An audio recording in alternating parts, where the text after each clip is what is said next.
يا مرحب بيكم في براحكم ومكانكم ومساحتكم اللي بتلاقوا فيها الوعي والعلم والمعرفة والأدوات اللي توصلنا نعيش حياة طيبة مليانة سلام وأمان ومحبة واطمئنان. وصلنا مع حضراتكم النهاردة للمحطة الرابعة وللأسف الأخيرة من سلسلة مفاتيح الصحة النفسية مع العظيمة كوتش ميسم جاهد، قدوتي وحبيبتي. طريق مشيناه مع بعض خطوة بخطوة، بدأناه من الأول خالص بمحطة ازاي نحب نفسنا ويعني ايه أصلا نحب نفسنا. بعد كده وصلنا لمحطة الاتزان، وده كانت محطة مهمة جدا. يمكن أنا شخصيا وأنا بستقبل الكلام من كوتش ميسا استقبلت معنى مختلف شوية للاتزان، وطريق مختلف شوية هو اللي ممكن يوصلني للاتزان. الحلقة اللي فاتت كانت المحطة الثالثة، اتكلمنا مع حضراتكم عن الشغف، وبرضه سمعنا كلام غير متوقع اللي هو اللي احنا دايما بنسمعه عن الشغف. احنا سمعنا كلام مختلف شوية وربطنا، وده اللي أثر فيا جدا بصراحة وانا بستقبل الكلام، هو ان الشغف مرتبط بالإحسان. فالرابطة دي زي ما تقول بالنسبة لي انا عدلت لي حاجة ما كانتش مظبوطة او ما كانتش واضحة، وضحتها لي. فيمكن لو انتوا لاحظتوا الموضوعات وعنوان كل حلقة تحسوا ان هو زي سلم بيوصلنا لحاجة، فالنهاردة هنوصل للقمة، للكريزة اللي على التورتاية زي ما بيقولوا، هي الرسالة في الحياة. يمكن كنت بتكلم مع كوتش ميسا قبل ما نتصور ان ده سؤال يعني بيثير الكثير داخل نفسه، يقول هو انا ايه رسالتي في الحياه. ويمكن حتى انا شخصيا اصدقائي المقربين دايما يسالوا انا مش لاقيه رسالتي في الحياه، اكتشف رسالتي في الحياه ازاي. فانا عارفه ان النهارده حلقه مهمه لناس كتيره، وموضوع يهم ناس كتيره قوي تعرف الاجابه عنه. ولكن كالعاده انا متوقعه من قبل ما نبتدي ان احنا نسمع كلام مش اللي دايما بنسمعه. يعني هنكتشف معنى جديد لكلمه رساله في الحياه. فخلوني ارحب مع حضراتكم بحبيبه قلبي كوتش ميسا.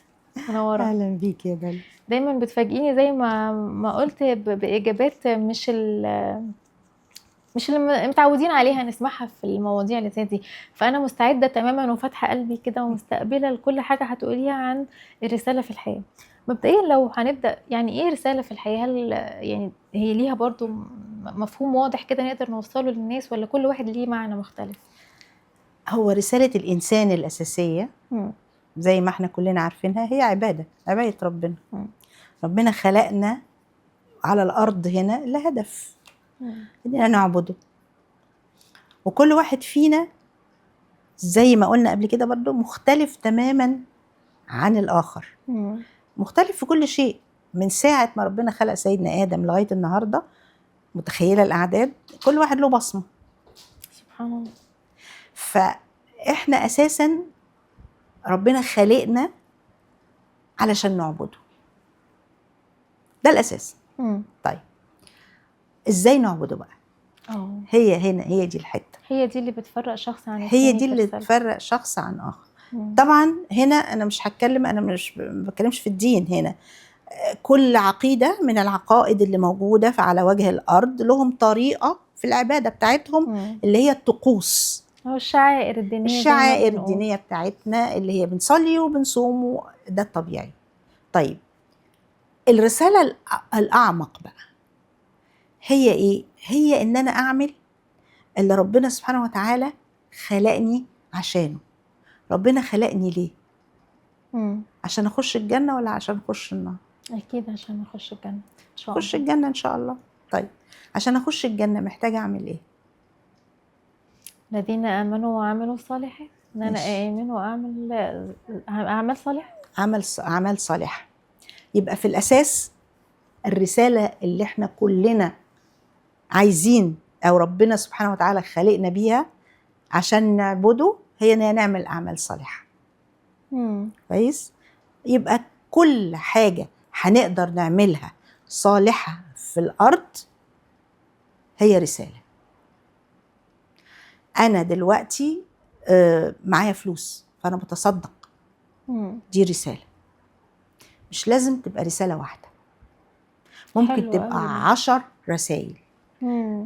ربنا مديني دلوقتي صحة فأنا بساعد الناس، يبقى أنا أديت رسالتي، لأن ربنا اداني حاجة أنا بستغلها في الخير، في عمله الصالحات.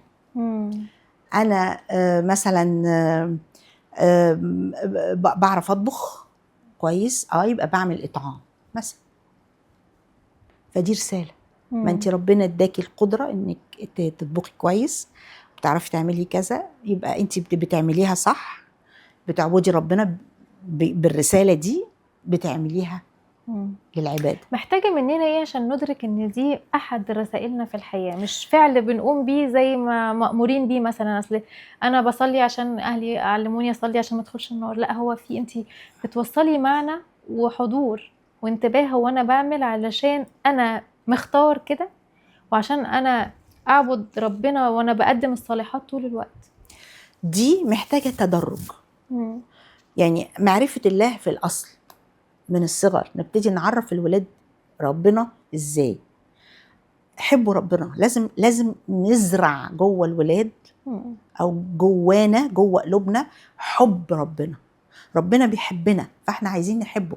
احنا كتير قوي رابطين ربنا بالعقاب وبالجهنم ما تغلطش عشان هتخش جهنم، ونقعد نحكم على بعض وكده. لكن هو انا لو ربطت ربنا بحبه، لا انا مش هعمل ده عشان ما يزعلش.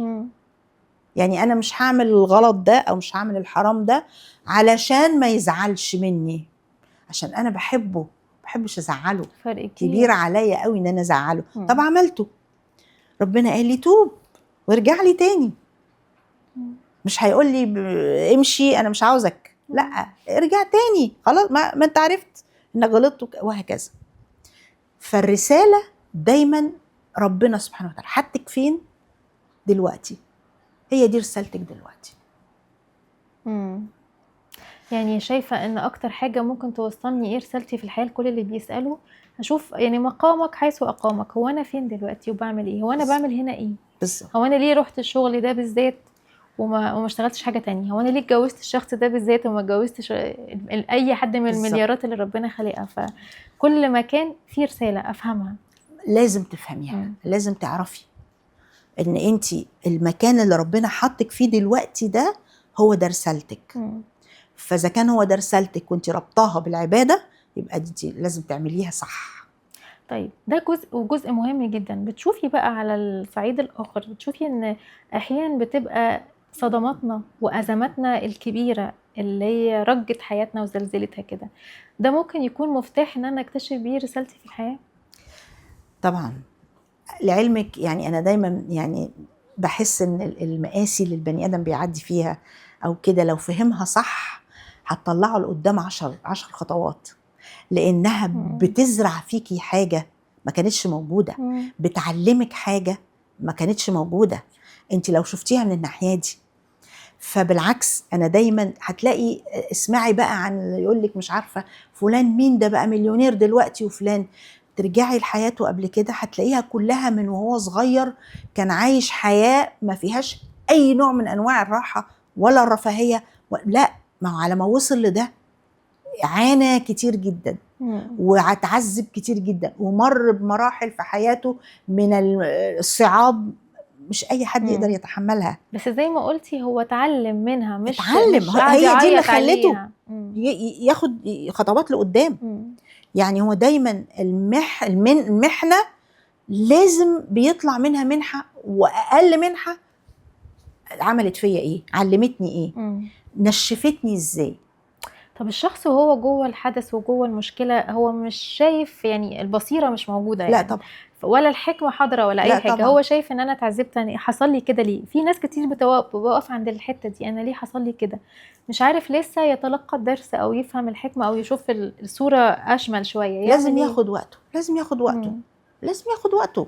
دي صدمه، دي صدمه، فلازم ياخد وقته في تفريغ الصدمه، لازم يعدي بمراحلها. الوقت المسموح، الوقت انها ما تبقاش عمره كله مقضي لا ده في الحاله دي هو قاعد بقى في النص كده ومش عاوز يتحرك، لا بس هي الصدمات لازم تطلع ولازم تتعالج ولازم لها بروسيجر معين يروح للمتخصصين وكده عشان يقدر يمر بالصدمه دي، وبعد كده يبتدي بقى يتعلم. لكن علشان في وسط الصدمه طبعا مش هتبقي شايفه حاجه، طب مستحيل. وبعد كده لما يتخطى مرحلة التأثر بالصدمة ويبدأ بقى دلوقتي أنا مستعد وفاتح قلبي كده أفهم حكمة الصدمة دي والدروس اللي من وراها، إزاي برضو أقدر أكتشف الرسالة من عمقها؟ مش لازم الرسالة، مم. مش لازم رسالة، مش لازم تبقى رسالة، لازم ممكن تبقى حاجة أنا اتعلمت إيه، مم. أنا دي فرقت معايا في حياتي إزاي، علمتني إيه، فهمتني إيه. مم. هي دي العبرة، مش لازم تبقى رسالة. مم. طب ما هو مثلا الفقد، ما هو صدمة مش ما فيهاش رسائل. مم. يعني انت حد كنت بتحبيه جدا وسبحان الله أجله جه ففقدتيه، طب ما هي دي مش رسالة، إنما أنا اتعلمت إيه، مم. أنا تخطيتها إزاي، ربت جوايا إيه. هي دي الرسالة الحقيقية من هي دي الحدث. الرسالة الحقيقية من الحدث، إن هي يعني يمكن حضرتك كنت بتقولي دلوقتي مثلا زي الفقد، أنا سمع معايا جزء معين في حياتي. أنا كنت فقدت يعني والدي الله يرحمه، وكنت صدمة كبيرة جدا، يعني فقدته بطريقة مأساوية كده. بعد فترة كبيرة لما برضو لجأت المتخصص وتشافيت من الصدمة دي، بدأت يعني الدرس اللي وصلني ان انا كنت متعلقة بيه تعلق زائد جدا عن الحد، زائد جدا عن الحد. فوكأن انا استقبلت ده من ربنا، ان هو بيقول لي ما هو اي حاجة هتتعلقي بيها اكتر مني لازم هألمك فيها. فايه التأثير؟ مش بس ان انا وصلت لي الدرس ده، انا بقيت انا ببقى انتبهت وانا بتعامل مع اولادي، هل انا متعلقه بيهم ولا لا؟ انا بحب شغلي، هل انا متعلقه بيه ولا لا؟ لاني عرفت ان دايما ربنا اداني الدرس ده. عرفت كل ما هتتعلقي بحاجه قوي كل ما بتساعديها قوي انها تبعد عنك وتفقديها. فانا بالنسبه لي كانت الفقد علمني رساله انا ماشيه بيها في الحياه وخلاص بمارسها في كل حاجه حواليا. استقبلتها فعلا بالشكل ده. فيمكن الناس كتيرة بتسمعنا دلوقتي لا هي واقفة لسه عند مرحلة الصدمة أو الأزمة ولسه مش قادرة توصل للرسالة. وإحنا النهاردة كلامنا عن إزاي نكتشف رسالتنا في الحياة. فلو حد بيسمعنا دلوقتي عايز يعني قوليلي الطريقة أعرف إزاي أنا مخلوق ليه. ما مخلوقين نعبد ربنا، ما كلنا بنعبد ربنا. أنا مخلوق أنا بإمكانياتي بمواهبي بقدراتي بتفردي ببصمتي بشكلي بكل حاجة. علشان اعمل ايه؟ اكتشف ازاي الحاجة اللي انا مطلوبة مني انا على وجه التحديد اعملها. أينما في مقولة مشهورة قوي للإمام أحمد بن حنبل، بيقولك إيه؟ أينما أنبتك الله أزهر. كويس؟ معناها عميق جدا. أينما أنبتك الله، يعني ربنا سبحانه وتعالى حطك فين دلوقتي، المكان اللي انت موجود فيه دلوقتي. ممكن تبقى بإرادتك انت باختيارك، بس هو ربنا قضى ان انت تبقى موجود في المكان ده دلوقتي. أزهر يعني ايه أزهر؟ مين بيحب الورد؟ كل الناس. كل الناس بتحب الورد. الورد ده بينشر ايه؟ بينشر بهجة، بينشر سعادة، بينشر ريحة حلوة، صورة حلوة وجمال. بتزرعيه كويس عشان يكبر. فهو كأن ربنا زرعك انت وردة، وربنا زرعك في المكان ده أزهر. هي دي رسالتك دلوقتي. حلوة. ده لأي حد مش عارف رسالته في الحياة. حد تاني لا أنا عارف، أنا شاطر في الحتة الفلانية، أنا موسيقار بعرف أألف مزيكا جميل جدا. مش هنخش بقى في حرام وحلال والكلام ده دلوقتي، بس هي دي الحاجة اللي ربنا حطيني فيها دلوقتي. أزهر وخلقني عارف أعملها وبحبها وشاطر فيها قوي. يبقى إيه؟ هعملها صح. وهي دي هتبقى رسالتي في الحياة. إن أنا برفع عن الناس، إن أنا بعمل حاجة ممكن تخليك تعبد ربنا أكتر، لأنك وأنت ممكن تقول تسبح وأنت بتسمع مزيكا. بس حضرتك يا كوتش ميسة من الناس اللي اكتشفت رسالتها وشغفها في مرحلة عمرية كبيرة تعتبر. ف يعني ايه اللي خلاكي تقولي انا اللي فات ده كله حاجة واللي جاي ده ميسة تانية خالص؟ يعني بدأتي تكتشفي رسالة جديدة. اللي عايزة اقوله للناس ان ان احنا ممكن نبقى في اللحظة دي مش عارفين رسالتنا قوي او فاهمينها غلط او محددين رسالة محددة، ولكن كل ما بنتعلم حاجات اكتر، كل ما بنخوض في مجالات مختلفة عننا، نخرج بره الكومفورت زون، بنكتشف احنا مين اكتر، بنكتشف ان في بصمة تانية احنا ما كناش عارفين انها عندنا يعني. هي بتبقى قرار، مم. وزي ما بقولك هي أزمة، صدمة. هي صدمة زي ما بتقولي، اتعلمتي منها ايه؟ مم. ما هي الصدمة اللي حصلت دي كانت دخلتني في اكتئاب. الاكتئاب ده يعني ايه؟ يعني انا مش عاوزة اعمل حاجة، انا قاعدة ما خلاص كفاية، انا هموت. واحدة بتموت لانها كانت عملية قلب مفتوح خطيرة. فما انا على شفا حفر، قال انا هموت، ممكن اموت بكرة. انا داخلة اعمل عملية 10 ساعات، طب ما انا ممكن ما اخرجش منها، فانا داخلة اموت. فبعديها في مرحلة التشافي الجسدي كان إحساسي بإن أنا عديت 50، كبرت، الولاد خلاص كل واحد راح سكته، مفيش حد معايا. أنا عايشة ليه؟ أنا هعيش ليه؟ ما خلاص أهو أنا يعني وبكبر، وقدرتي طبعا الجسدية مش زي ما قبل كده، وهكذا. ايه اللي خرجك بره السبايرال اللي كانت يعني نقدر نقول دوامه بتاخدك لتحت؟ ازاي قدرتي تتغلبي عليها وتطلعي؟ هو قرار. معقولة أنا يعني فكرت بالطريقة دي إن أنا يا ربي، يا رب الهمني، كان على طول اللي على لساني ساعتها يا رب وريني السكة والهمني. طب أعمل إيه؟ طب أخرج من ده إزاي؟ ما أنا حاسة إن أنا مش أنا. طب أنا عاوزة أخرج من ده، علمني، فهمني، اديني رسالة، وصل لي الرسالة. كانت اول رساله وصلتك ان انا الجا لحد يساعدني؟ لا، كانت اول رساله بوست طلع لي على فيسبوك، جمله لدكتور وين داير، وكنت فاهمه معناها بس مش فاهمه مقصدها.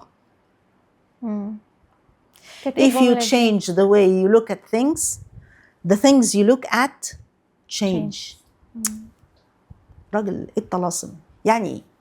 يعني ايه لو انت بصيت لحاجه، لو انت غيرت الطريقه اللي انت شايف الحاجه دي، الحاجه هتتغير؟ يعني ايه؟ يعني انا لو بصيت للكلب بطريقه معينه مختلفه، الكلب هيبقى قطه؟ مش فاهمه. رحت جايبه الجمله دي وابتديت اخش على الراجل ده بقى، يا عم فهمني اللي انت بتقوله ده، انا مش فاهمه انت بتقول ايه. ومن هنا كانت هي دي اول خيط. سبحان الله، استقبلتي الرساله، مش البوست ما عداش، وقف هنا وقف ودخل هنا يقول يعني حاجه. عاوزه افهم. ما انا فاهمه الكلمات بس مش فاهمه المعنى. ومن هنا ابتدت تفهم يعني ايه معاني. يعني ايه معاني؟ كلنا كنا ماشيين على الاوتو بايلوت بتاعنا. الحب معناه 1 2 3 4 5، الاحترام معناه 1 2 3 4 5، 1 2 3 4. احنا هي دي المعاني اللي احنا عارفينها هذا ما واللي وجدنا عليه فاهمينها اباءنا وطالعين بيها، وعشان كده مش قادرين نخرج. فلما بيحصل صدمات تخرجي غصب عنك، المعاني دي بتبقى موقفاكي هنا، فمش عارفه تتحركي لا يمين ولا شمال. يعني ايه؟ ما هو ما ينفعش، ما هي كده، ما لازم تبقى كده. وكلمه لازم دي تلاقي في كل حاجه، لازم، ما هو لازم، ما هو لازم. واحنا بنمارسها للاسف عشان اهالينا كانوا بيمارسوها، وهم بيمارسوها عشان اهاليهم كانوا بيمارسوها. فاحنا لو ما خرجناش كده، كسرنا الدايره دي، مش هنبطل بقى اللوازم اللي بتضلنا مع ان على احنا الطريق. عندنا في ديننا مش كده خالص، دين يسر خالص. يعني لا، تسالي وتدوري وتفتشي وكل حاجه ممكن يبقى لها كذا معنى، وكل حاجه يعني يعني هي طريقه تفكير. وهو يمكن ده فحوى البوست اللي شفتيه، هو معناه ابحث عن المعنى، كانه قال لك روحي دوري على المعنى. بالظبط كده هو يعني. كده. ما انا الراجل ده انا مثلا شفت له ايه ساعات وساعات من المحاضرات. كانت بدايتها فتح الباب من البوست ده بس من الجمله دي حسيت انها جايه تقول لي حاجه.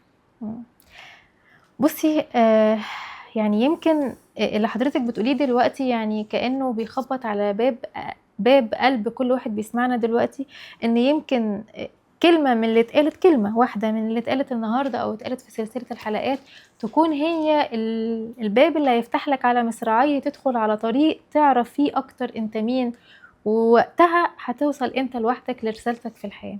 فالرسالة في الحياة مش حاجة هتوصلها النهاردة وخلاص انا الحمد لله عرفت رسالتي. انت طول الوقت بتفضل تسعى وتسعى وتسعى وتتعلم وتسمع وتعرف وتفتح قلبك كده وعقلك ان انت تكتشف رسالة جديدة. وفي الاخر زي ما كوتش ميسة قالت وما خلقت الجن والانس الا ليعبدون، هي رسالتك في الحياة انت تعبد. بس كل واحد يعبد ربنا ازاي؟ لما هيعرف هو ربنا خلقه بيحب ايه وما بيحبش ايه، بيعرف يعمل ايه وما بيعرفش يعمل ايه، اتحط في احداث فتعلم منها ايه. كل ده في الاخر بتاخد يعني كأنها حاجات بتاخد بايدك كده للطريق اللي انت بتدور عليه والاجابة اللي انت بتدور عليها، ايه رسالتي في الحياة. وللأسف كانت سلسلة عنوانها مفاتيح الصحة النفسية، ولكن هي أعتقد إن المعاني اللي كانت جواها أعمق بكتير من إن أنت توصل للصحة النفسية أو للسواء النفسي أو إن أنت تكون مطمن ومرتاح. هي هتوصلك للحقيقة اللي أنت اتخلقت أصلا موجود هنا في الدنيا عشان تعيشها. فشكرا جدا لوجودك ولوقتك ولكلامك شكرا. ولمحبتك اللي بتطلع كده مع كل كلمة بتقوليها. ربنا يكرمك، ربنا يخليك يا داليا. ربنا يديم سعيدة دايما جدا وجودك جدا والله. اني كنت معاكي. وانا جدا جدا جدا وكل اللي حاضرين معانا النهارده في البلاتو كمان مبسوطين قوي. وعايزه اقول لكم ان بعد كل حلقه ما بنصورها الناس بتسقف ومبسوطين لان هم يعني لامسهم قوي صدق الكلام اللي بيتقال، وان هو طالع من القلب فعلا مش من ترتيب نمطي. يعني بصراحه ده اللي واصلني واصل لكل الناس، وربنا ينفع بيكي دايما يا كوتش الله ميسة. يخليك، الله يخليك. ومزيد من الاثر الطيب في الحياه ومن الصالحات اللي بتصلحي بيها الارض وبتصلحي بيها نفسك وبتصلحي بيها كل اللي تقدري تساعديه ان هو ينصلح حاله ان شاء الله. امين يا رب. شكرا جزيلا. وبكده تكون خلصت سلسله حلقاتنا مفاتيح الصحه النفسيه مع كوتش ميسة مجاهد، ولكن رحلاتنا للوعي والمعرفه ما خلصتش. نسيبكم على خير ونشوفكم الاسبوع اللي جاي ان شاء الله على خير مع ضيف جديد ورحله جديده.